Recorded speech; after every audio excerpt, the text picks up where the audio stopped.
Uy, ba't mo ka binangga? Hindi naman kita binangga. Ikaw yung kusang sumalpok sa sasakyan. Kailangan niyo akong bayaran ng 5,000. Kung hindi, tatawag ako ng pulis. Ay, hindi kita babayaran. Ang laki naman ng hinihingi mo. Kahit tumawag ka pa ng pulis, hindi ako matatakot.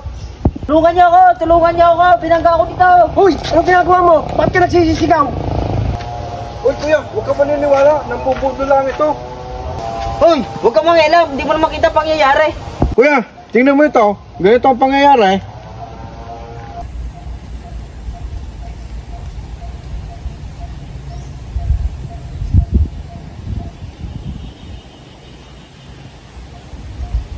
Uy! Sinadya mo pala magpabangga sa sakyan para makapera. Umalis ka na dyan. Budol ka pala. Tara, resulta nyo. Maraming salamat ha. Okay lang, walang problema. Eh, tanggapin nyo na rin. Eh kuya, tatanggapin ko na rin. Masamang tumanggi sa grasya. Uy, Kuya Julius! Magkano binigay sa ilang? Ito, tiglimandaan ito.